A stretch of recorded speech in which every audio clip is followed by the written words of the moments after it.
किसने बुलाया है?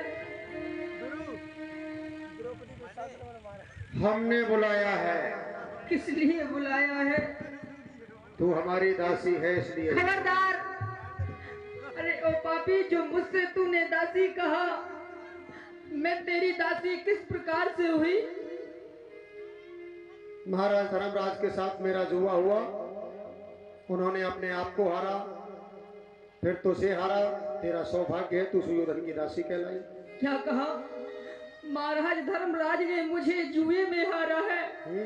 तो फिर मैं ये जानना चाहती हूँ, क्या महाराज धर्मराज ने पहले अपने आप को हारा है या मुझे हारा है?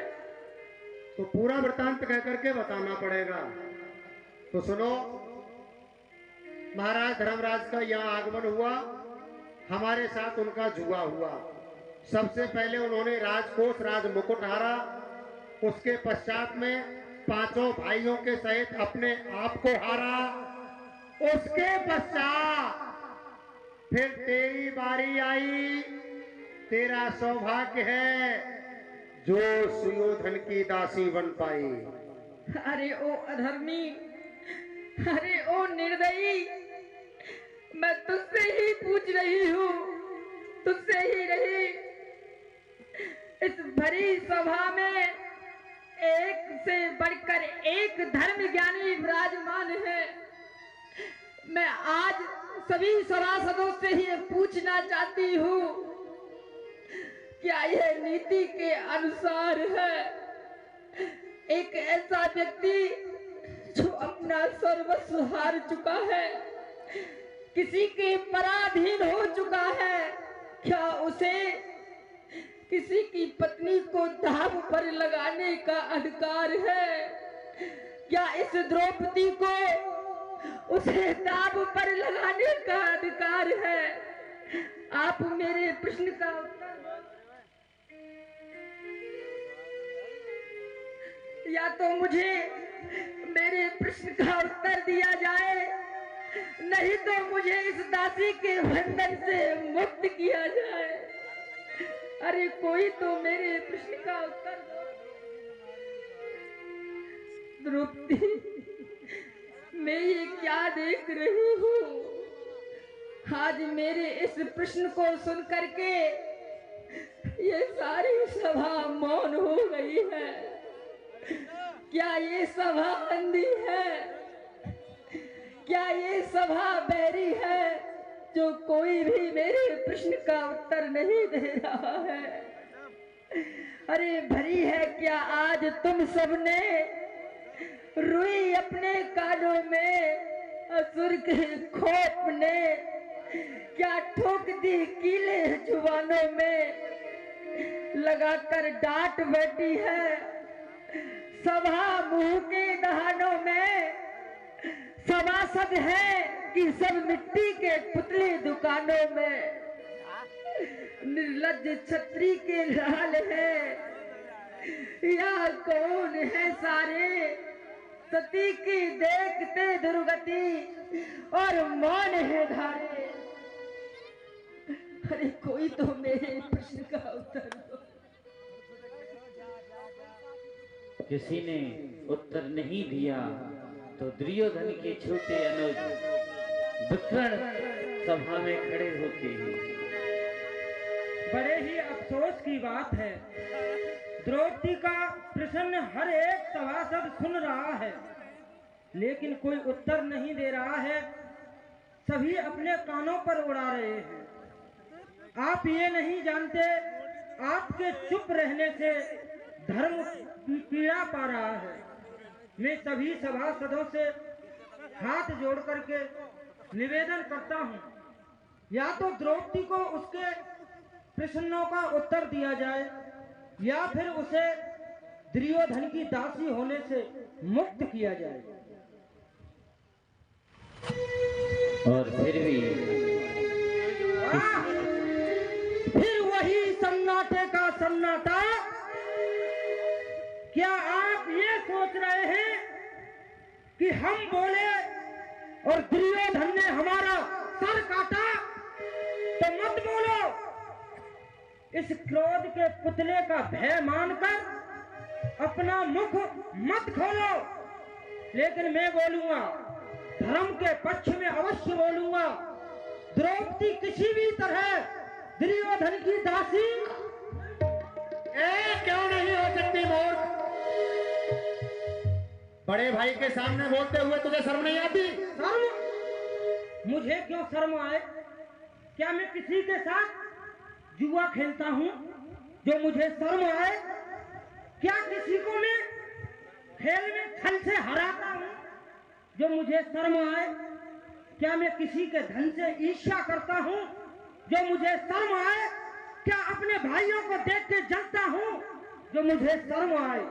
मुझे क्यों शर्म आए? अरे दासी को दासी न ठहराया जाए, ये बात है तेरे विवेक की। श्रीमान, पहले आप ये बतलाइए, द्रौपदी पांचों की पत्नी है या एक की? पांचों की। पांचों की पत्नी है, तो फिर अकेले धर्मराज को दांव पर लगाने का क्या अधिकार है? नहीं नहीं नहीं नहीं नहीं नहीं नहीं, भूल हुई विकर्ण, भूल हुई। ये पांचों की पत्नी नहीं है, क्योंकि इसके स्वयंवर के समय मत्स्य का भेदन रखा गया था, और मत्स्य भेदन प्रतिज्ञा के अनुसार एक अकेले अर्जुन ने किया था। इसलिए ये केवल एक अकेले अर्जुन की ही विवाहिता पत्नी है। अर्जुन की पत्नी है तो अर्जुन की ही सही। अर्जुन की पत्नी को युधिष्ठिर को दांव पर लगाने का क्या अधिकार है? दूसरे की पत्नी को दूसरा दांव पर कैसे लगा सकता है? मैं आपसे पूछता हूँ, आपके राज्य का कोई सेवक जाकर आपके राज्य को बाजार में जुए के खेल में हार जाए तो क्या आप अपना राज्य देना स्वीकार करेंगे? ये कैसा बेढंगा सवाल है? अरे जब पांचों भाइयों में एकत्व भाव कमाल है तो बेशक अर्जुन का माल युधिष्ठिर का माल है। भाई, ये तो आपका उल्टा और खुद गर्द ख्याल है, वरना छोटे भाई की पत्नी बड़े भाई को पुत्री के समान है, और पुत्री पर पिता का नहीं पति का अधिकार होता है। सुन विकर्ण, ये शिकार खेला नहीं, मैं झाड़ी की ओर चौसर के मैदान में मारी है ये गो। वाह भाई साहब, चौसर के मैदान में मारी है गो। वाह भाई साहब, बड़ा मैदान मारा। जो आपने गोट चौसर पे जो मारी, इसी में खत्म कर दी आपने मर्दानगी सारी। बहादुर वीर कहते हो, उस पर भी न्यायकारी चलाते हो कपट के बाण, और कहते हो अपने को धनुषधारी। इसी को फतेह कहते हो, इसी को जीत कहते हो। अरे तुम जो भी कहते हो मेरे भाई, धर्म के विपरीत प्रतीत होता है कि तू मेरा भाई नहीं शत्रु है। कोई बात नहीं, मैं शत्रु ही सही। मैं आपकी इन धमकियों से डरने वाला नहीं, क्रोध के धक्कों से घबराकर सत्यता के मार्ग से कदम हटाने वाला नहीं। हरगिज नहीं पक्ष करूंगा ऐसे द्रोहगामी का। अरे भय तुम्हारा करूं या भय करूं इस त्रिलोक के स्वामी का? लगता है तू इसकी हिमायत कर रहा है। हाँ नहीं भाई, मैं इसकी क्या हिमायत कर सकता हूँ और क्या मैं इसकी रक्षा कर सकता हूँ, लेकिन इसका हिमायती अवश्य ही आएगा, और आप सबके मुखों पर कालमा पोत करके यहाँ से जाएगा। जो जगत का कर्ता हरता भरता है, वो ही हमेशा पतिव्रता स्त्रियों की रक्षा करता है। लेकिन भाई साहब, न तुम भी सुख से बैठोगे, सताकर आत्मा इसकी सती है द्रौपदी, रक्षा करे परमात्मा इसकी। चलेगा नहीं तो एक ही मुक्के में तेरी और तेरे परमात्मा की आत्मा को निकाल करके तेरे हाथ पर रख दूंगा। मूर्ख कहीं का। द्रौपदी,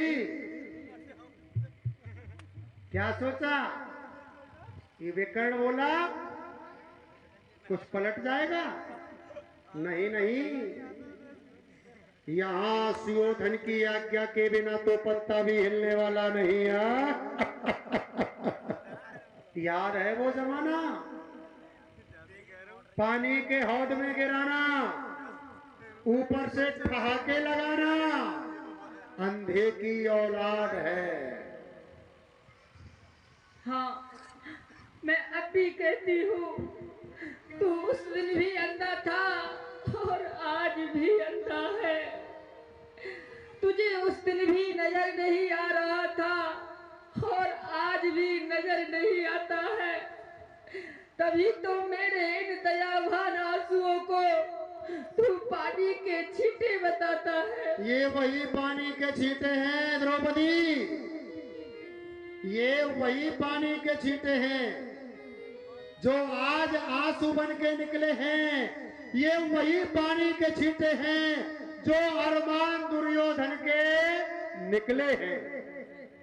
कहो। अरे ओ पापी, तू मेरे इन नेत्रों को देख। मेरा ये सारा शरीर अपमान की अग्नि में जल रहा है। मेरी रोम रोम से प्रतिशोध की ज्वाला निकल रही है, जिसे देख करके ये आंसू इस साड़ी को तार तार करने आ रहे हैं। आप फना हुए जाते हैं पर मेरी लाज बचा रहे हैं। द्रौपदी, ओस है पत्ते के ऊपर दिन चढ़े ढल जाएगी। जो नमी बाकी रही वो धूप से जल जाएगी। अरे जाएगी। तू दासियों में अब शीश के बल जाएगी। अब तेरा काम है एक कुंदन वर्ण, ढुराना सर पर मेरे चमर और दबाना ये चरण। अरे ये तो एक इंसान के चरण है।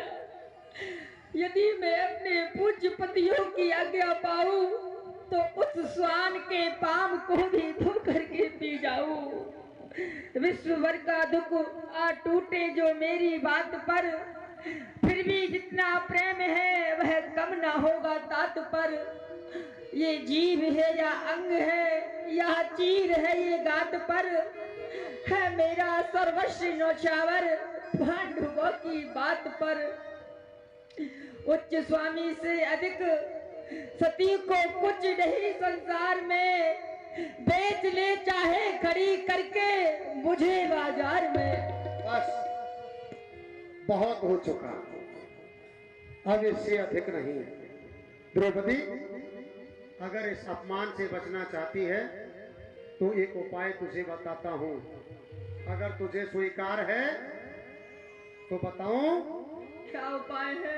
उपाय यही है, तू अपने इन वस्त्रों का त्याग कर, नग्न अवस्था में आ, मेरी बाईं जांग पर बैठ और मेरे सीने से आलिंगन। चंगा पर द्रौपदी नहीं, भीम की ये कला बैठेगी। मैं क्या करूं? मैं तुझे क्रोध की आंखों से नहीं देख सकता। क्रोध भ्राता श्री ने पहले ही शर्म के पर्दे डाल दिए हैं। हाँ, ये पांडु पुत्र अपनी ये दोनों भुजा उठाकर प्रतिज्ञा करता है, जिस गंगा पर तूने द्रौपदी को बैठाने की बात की है, मैं उस गंगा को अपनी सदा से तोड़ दूंगा और दुशासन के रक्त से द्रौपदी के इस केसों को सींचूंगा। अगर ऐसा नहीं किया तो हीजरों के हाथों से मारा जाऊं और प्राण बताऊं।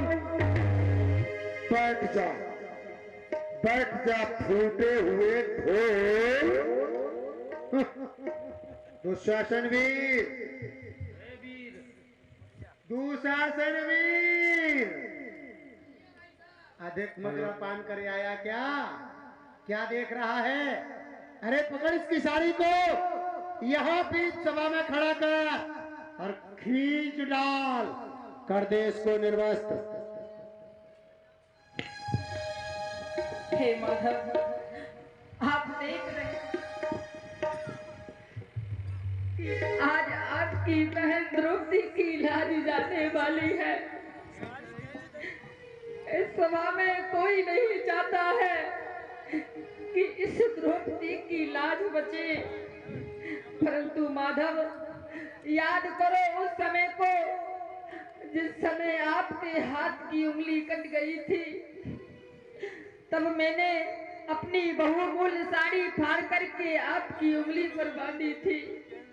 तब आपने मुझसे कहा था कि द्रौपदी आज तुमने मुझे अपना ऋणी बना लिया है और मैं तुम्हें वचन देता हूँ कि एक समय वो आएगा, मैं आकर के तुम्हारी लाज को बचाऊंगा। तो क्या माधव आप मेरी लाज को बचाने के लिए नहीं आओगे? जो लंका से चुलाकर लाया था जानकी, है शक्ति बड़ी उस सर्व शक्तिमान की, जिसने रक्षा की उस बाल भक्त प्रहलाद की, लज्जा आज वही रखेगा इस द्रौपदी की लाज।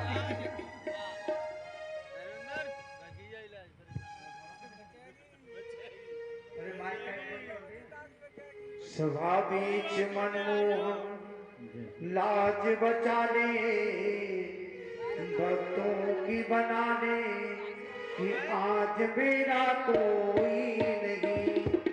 सभा बीच मनमोहन लाज बचाने, भक्तों की बनाने कि आज मेरा कोई नहीं। सभा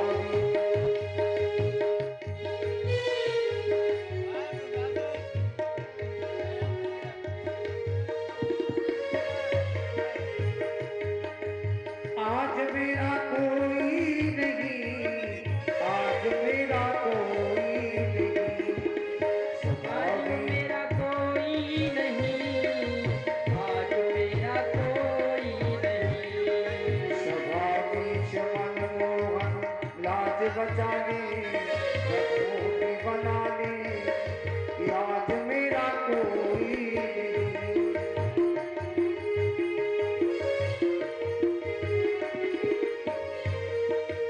दूसरा चले अभिमानी खींच रहा सारी, आज लाज जाएगी मेरी मुरारी, मेरी मुरारी। दूसरा चले अभिमानी खींच रहा सारी, आज लाज जाएगी मेरी मुरारी, मेरी मुरारी। आकर के भक्तों की लाज बचाने, बिगड़ी को बनाने आज मेरा कोई नहीं। सभा बीच मनमोहन लाज बचाने,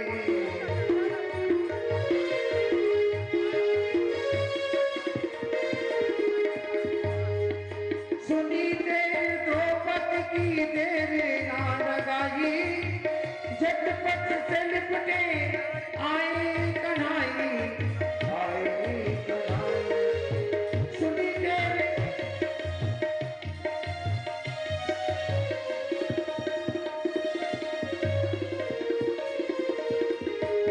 बोले द्वारकाधीश भगवान की, सुनी देर द्रौपदी की देर ना लगाई, झटपट से लिपटे आए कन्हई, आए कन्हई। चीर को बढ़ाया, चीर को बढ़ाया, कई रंग निकाले।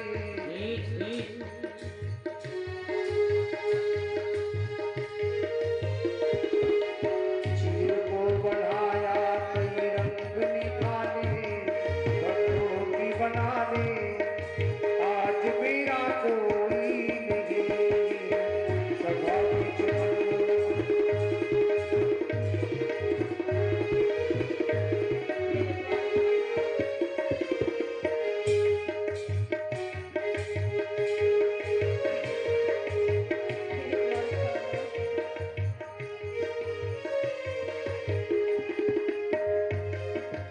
सुनी देर द्रौपदी की देर ना लगाई, कन्हाई आएगी कन्हाई। सुनी दे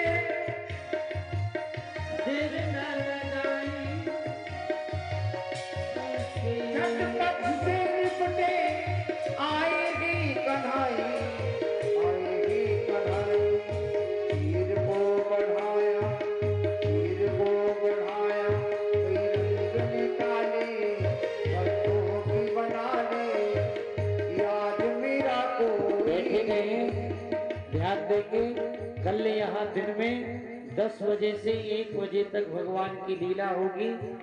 ध्यान देंगे सभी 10 बजे से 1 बजे तक लीला होगी और रात्रि में वीर अभिमन्यु वध लीला के आप दर्शन करेंगे।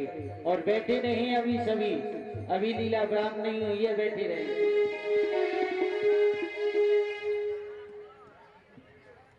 अच्छा भैया सवेरे लीला नहीं होगी, सवेरे लीला नहीं होगी ये सूचना है हमारे वकील साहब की ओर से। लीला रात्रि में ही होगी। तो अभी बड़ा सुंदर दृश्य चला है। भगवान द्वारकाधीश द्रौपदी की रक्षा कर 5 रहे हैं। मिनट की फिर धैर्य छोड़ दिया आप लोगों ने, पूरा गुड़ गोबर कर दिया। जो कमाया 4 घंटे में सब बर्बाद कर दिया। हाँ?